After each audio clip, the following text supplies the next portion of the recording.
my homegirl Lauren, shout out to Lauren, she said this quote one day on Facebook, and I really feel like it changed like the whole rest of my life when I read it. It was pretty much to the effect of what you just said. She was like, when you die, what gifts, what talents, and what gifts and talents and things inside of you are dying with you.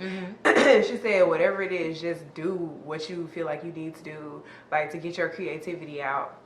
And when she said that, like immediately, it was like a switch within me. I just started like planning out all types of stuff. And I've been doing it, and it feels so good to like get the stuff that's in your mind out of your mind. You know what I'm saying? Yes. Because like even with my channel, had I not started my channel, I would still be sitting around just like, well, what am I supposed to be doing? Like with my business, it's like I'm just so happy that I took the leap to do the things that I knew I wanted to do. And of course, I was nervous about each project that I wanted to do or whatever, but it feels good to actually get it done. Yeah.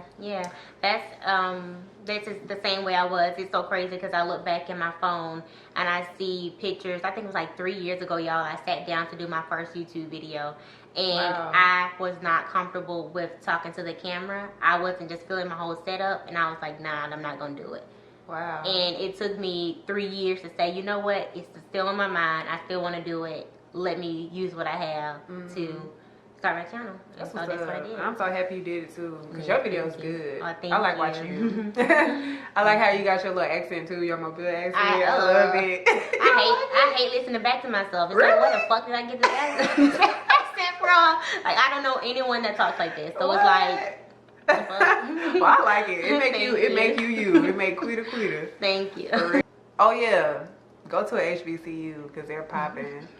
I'm biased. Yeah. I really went to both though. So yeah, I did. Yeah, I know firsthand. I went to Alabama A&M for my freshman and sophomore year, and then I graduated from PWI, University of Alabama in Huntsville. And like, but see, she said go for HBCU, but she always put that little pizzazz on your age. Hey, no, definitely not. Because this is the thing. Y'all just seen it. Y'all seen it. Y'all seen it. Don't cut it. No, but this is the thing though. I'm proud of the fact that I graduated from a predominantly white institution. Because it's hard.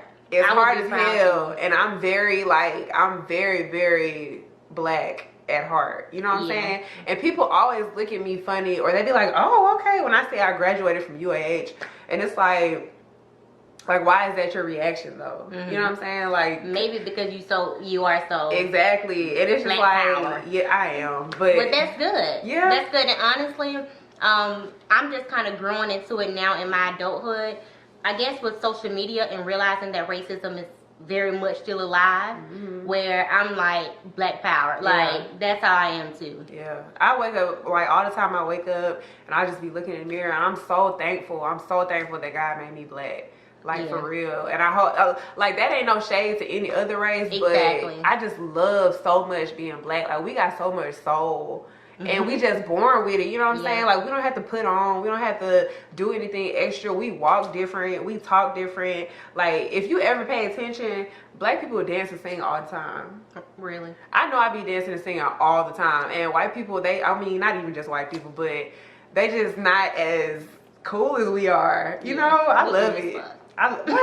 We are, for real. I love it. I love being black. But dang, I forgot where I was going with that.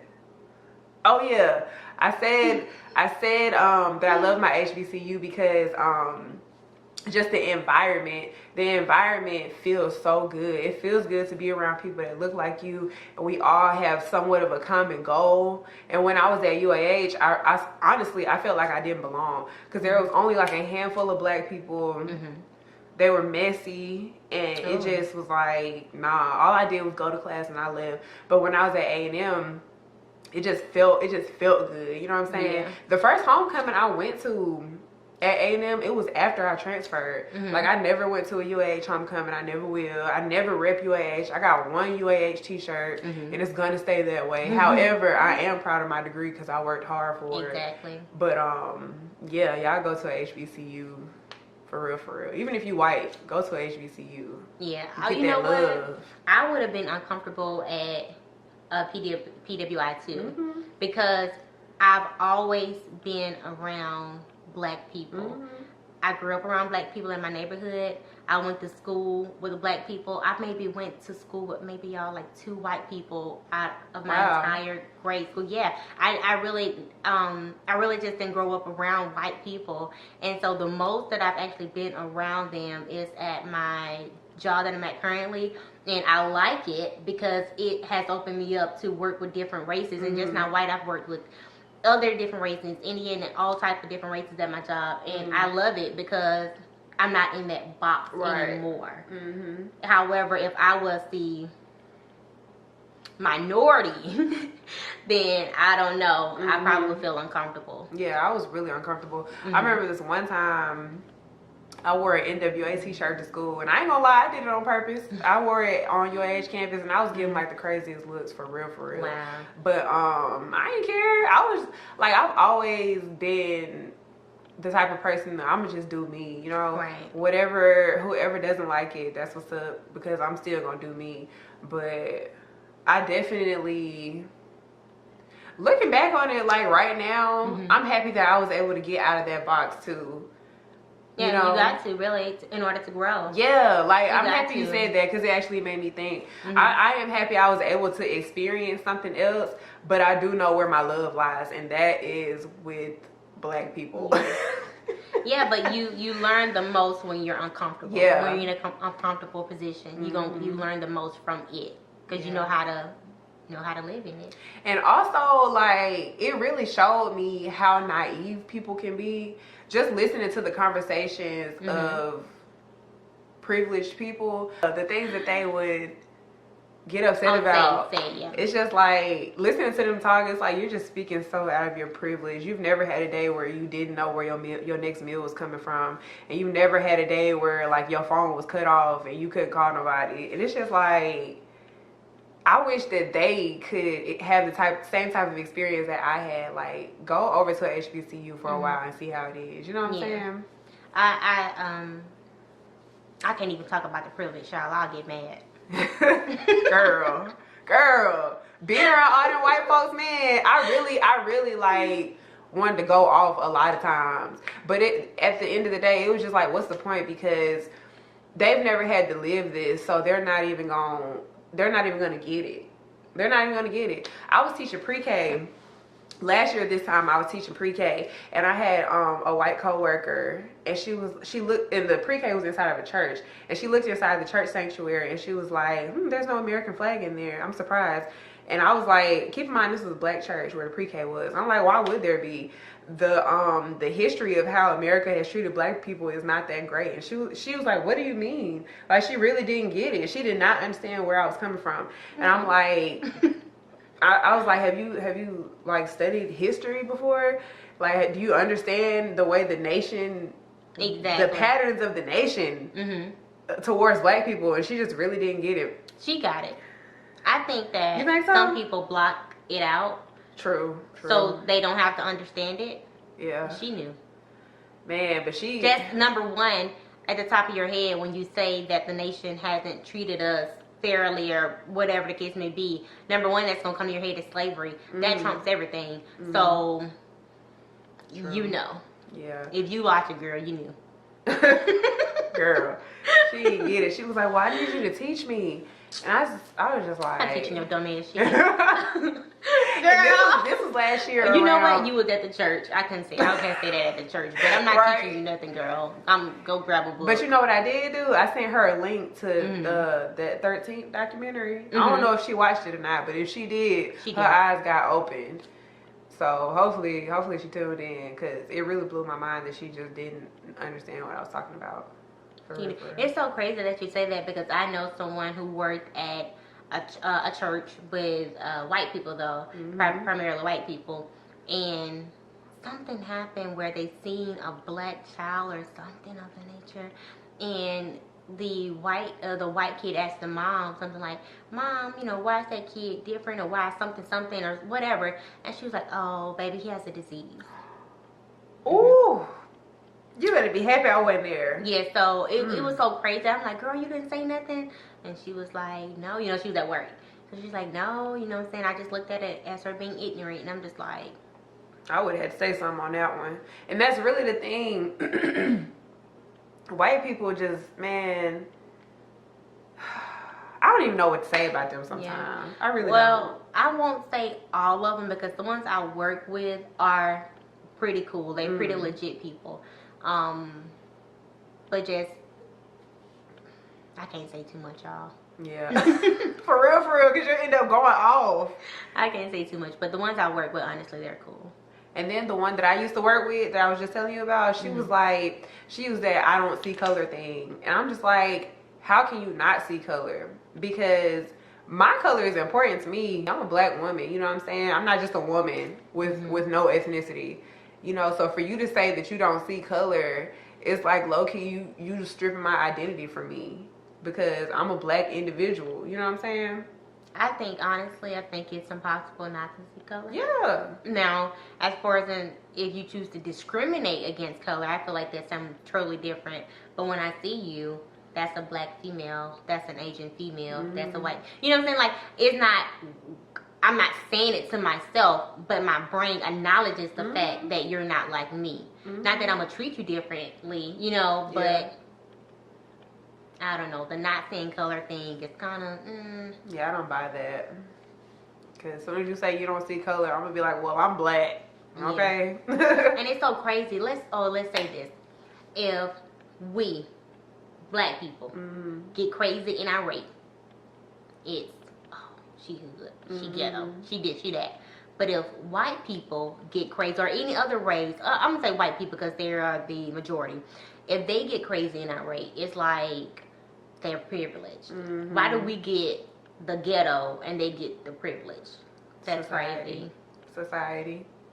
That's crazy. And there's always been a stigma on black people, like, they're crazy, they don't know how to act. Like, even if you look like back at the 80s when, what administration was it? The Reagan administration, I think. They put out the term, like, super predators and, like, all those things that put a negative connotation on us, you know? Like, a young black kid could be out chilling, you know, not doing anything to harm anybody, but let a white person see them walking down the street. Oh, there goes one of those super predators. Like, don't do us like that. They're up to no good. Yeah, like, off rip, we're up to no good because we walking down the street. They have this thing in New York called Stop and Frisk. Well, they used to have it. I don't know if they still do. But they say they don't, but supposedly they really still do. And I believe it too. You can just be walking down the street. The police pull up on you. You got to stop and they're going to frisk you because you're black and you're walking down the street. Like, what is that? Yeah. What? I don't know. I don't even know how we got to this, but yeah, that junk is crazy to me. Like, all this stuff and stuff that's been going on, it's like, is it really ever going to stop? Like, for real, for real. Like, look at the NFL. The guy talking about you can't let the prisoners run the prison. Like, what? Right. You really saying that? That why would your mind even go there as an example? Because that's how his mind thinks. Exactly. That's exactly how his mind thinks. And what he did was he slipped up and let it get out into the media. And now everybody knows that that's really how he feels about the team that he owns. Yeah. Like, you don't own the individuals. You own the name of the team. Because truth be told, if all of them just be like, okay, well, we're not playing this game, then what are you going to do? I'm really seriously waiting for the day that black people have their own NFL, their That's what own I would everything. Like. Not saying to discriminate and not let others join, but where we actually own it as a race. And that's just because I feel like we're more fair. I don't feel like we would say anything like that while you're a little prisoner. Like, that's a little crazy. You know what I'm saying? But I really would like that to happen. However, the only thing is I know it costs a lot of startup money. And just like, you know, me or you may not quit our jobs for whatever reason, that's the same thing. That's their lifeline. That's how they support their family, their friends, their whoever is with them. Yeah. So I know, like, that would be a big jump. I don't expect anyone to quit their job without something already being lined up, as such as football. But what I am proud of dealing with the NFL is Colin Kaepernick. Yes, I feel like he handled his entire situation with so much grace and so much poise. Yes. And now the fact that he has filed suit on the NFL owners for collusion, I'm so proud of that. Yeah. You know what I'm saying? Because they really cost him a lot just because he is standing up for a problem that he clearly sees and everyone clearly sees in our nation. Like, why would he have to face so much opposition just because of that? Exactly. You know? I don't think that standing up for the national anthem should be required. And I say that because you remember, I don't really remember, but when we was younger, we had to pray in school. But because of personal beliefs and different religious beliefs, they took that out. Right. If I don't believe in the American flag, why the hell should I have to sing the national anthem or stand up for it? Yep. I stopped standing up for the national anthem when I was in, not the national anthem, but the Pledge of Allegiance. I stopped standing up for that when I was in high school. And even now, I work at a high school now, and we don't say the pledge anymore at my high school that I work at. But last year, when they still did it, I told the kids, y'all don't have to stand up. I don't. And they were like, Miss MJ, why don't you stand up? Because I don't believe in it. Not one bit. I kept it real with them, like I always do, but and I'm gonna teach my actual biological kids when I have them. Same thing. If you don't believe in something, it's not your obligation to support it just because somebody else says that you have to. No, that's true. Not at all. You do your own research, you find your own facts, and then you draw your own conclusion. And when you decide that you want to support a thing or not support a thing, that's what you do. Exactly. Yeah. So we've come to the end, you guys. We definitely got off of our topic of talking about college. That's all right, though. Cool. Yes, we appreciate you for coming through, hanging out with us. I hope that you enjoyed this discussion. Like, comment, subscribe, and share, and also send this video and invite the young people that you know that are about to go off to college. Invite them to come watch this video so they can learn a couple of things from our mistakes and not have to live out the same things that we did that did not work for us, okay? I appreciate you for stopping by. Y'all could have been anywhere in the world, but you're here with us, and that's good for our ego, and we really appreciate that. Quita, please let the people know where they can find you and follow you and all that good stuff. So I am on social media as well as YouTube as QuitasGlamCam. I do lifestyle, beauty, health, wellness. I am new, but I do have quite a few videos right now that you can go check out, and then I try to upload weekly, if not twice a week. Good. And I'll have all her information in the description box below. But thank you guys for coming through and kicking it with us today. And I'll catch you in the next one. Peace.